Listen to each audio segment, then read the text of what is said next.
Heart of Texas Media, any and all things Texas.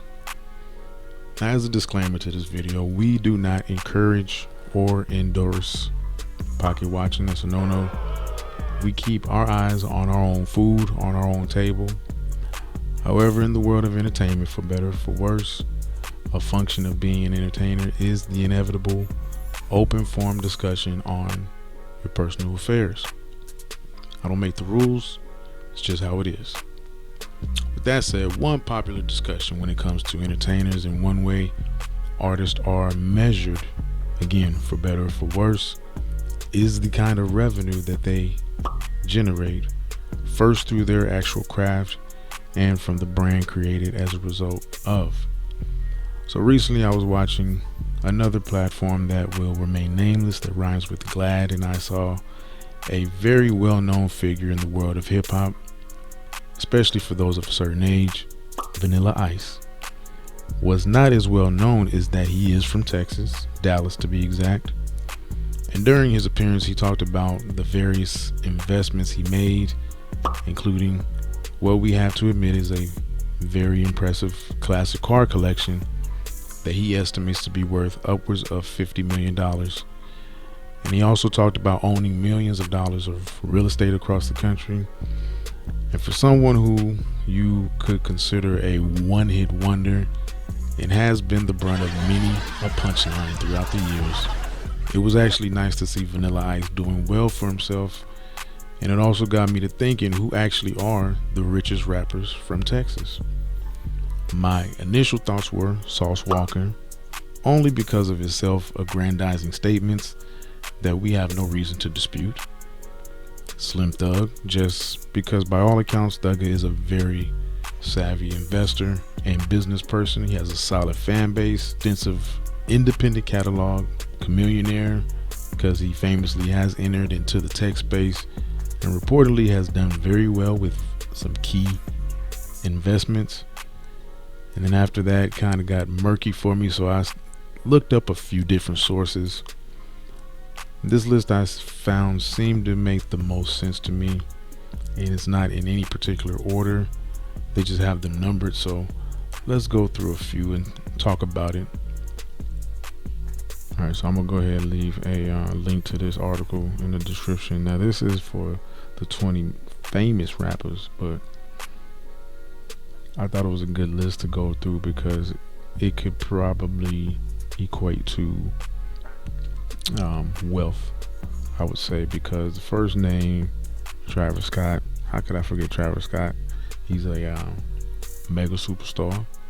He transcends Texas in his home, Houston, but he always does pay homage to Houston, so shout out to Travis Scott. I'm sure he's up there as far as net worth. Megan Thee Stallion, she could be on her way. She is a mega superstar. From she reps Houston, but she is from the Tone. Paul Wall is a very savvy businessman by all accounts. Place of birth Georgetown. I never wasn't aware of that. And Nelly, we not gonna claim Nelly. We're gonna get that to Missouri and St. Louis. He was born here. I've heard that from for quite a long time that he was born in Austin, but he's been in St. Louis for quite a while. He's St. Louis, so we'll give him that. This cat right here I'm not familiar with, but shout out to him because he is from Corpus. I got a lot of love for Corpus. Spent a lot of time in my childhood there. And then Vanilla Ice, of course, like we mentioned before. Never really gave much thought as to how to the net worth of Vanilla Ice, so this list kind of confirms what I've come to know. Then Vanilla Ice probably is he probably is holding from from some good investments and from back in the day. His only hit was back in 1990. One of the earliest songs for some of us of a certain generations that we know. It was all over the radio. Ice Baby. Don't know who he is. Little Twist. But shout out to him. Texas. Machine Gun Kelly. He's from Houston. Okay. He's international star. So between his international acclaim and acting and all that. He could be up there in terms of net worth. Scarface, I know Scarface did have some challenges with his health, and that, that's unfortunate, and that can drain the finances, unfortunately. But shout out to him and Nas and Rakim. They had the something, I can't coin the term right now, but it was something like a pension fund for rappers, and they were the first. Him and Rakim, Scarface and Rakim were the first ones to receive that. So that's dope. Slim Thug, like I mentioned before, Slim Thug is always going to be acclaimed for his financial acumen, as well as just being a all-around good rapper. Slim Thug always going to show up on the track and do what he does. So DOC, another one I wouldn't have initially thought of, but being that he's such a pioneer with the pen, it's not surprising, especially if he got his publishing and all that in place, his paperwork, which I would think. DOC is a very intelligent man, very savvy man, he seems like. And shout out to him. I would think his net worth is up there. He's attached to Dr. Dre. Anything attached to Dr. Dre is going to be lucrative.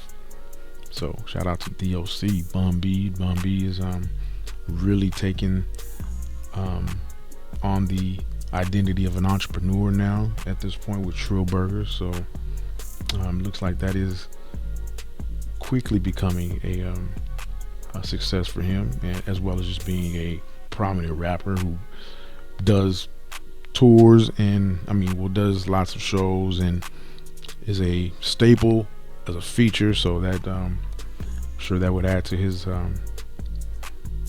bankroll. So shout out to Bun B. Riff Raff is just he's Riff Raff. He's milked the shit out of being Riff Raff, and he doesn't look like he's ever out of any work. He's always showing up at some festival. He's got his own cult following. So it's really what you need a cult following to support you, and they seem to support Riff Raff. So shout out to him. Asian Doll, heard of her before, not too familiar with her, but I know she's pretty prominent. So shout out to her. I don't Yellow Beezy. I don't know. Shout out to him. SPM makes a lot of sense. They don't have a picture of SPM, but SPM. when we talk about loyal fan bases, man, SPM, when it comes to a loyal fan base, they don't get much more loyal than goddamn SPM. If you don't know, you don't know, because SPM got a deep, loyal fan base and catalog to go along with it, and he's been locked up for as long as I can remember, damn near. So shout out to SPM.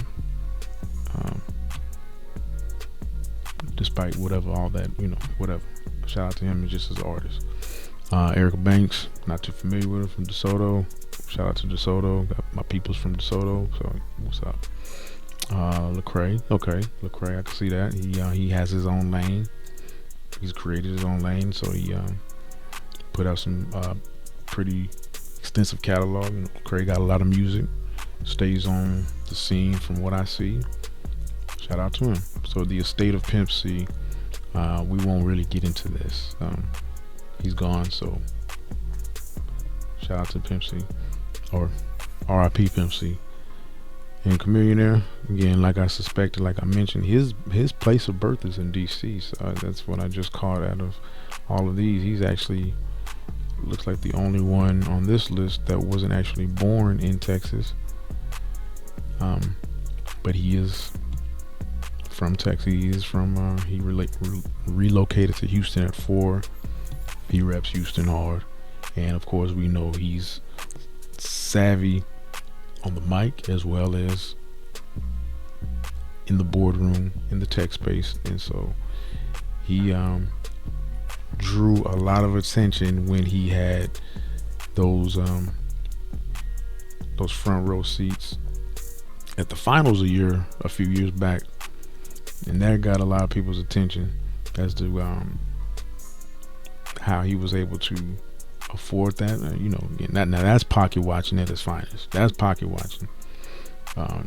To not assume that since he hasn't had a hit in a long time, or he only technically had one hit, I would say, and that was of course Riding Dirty.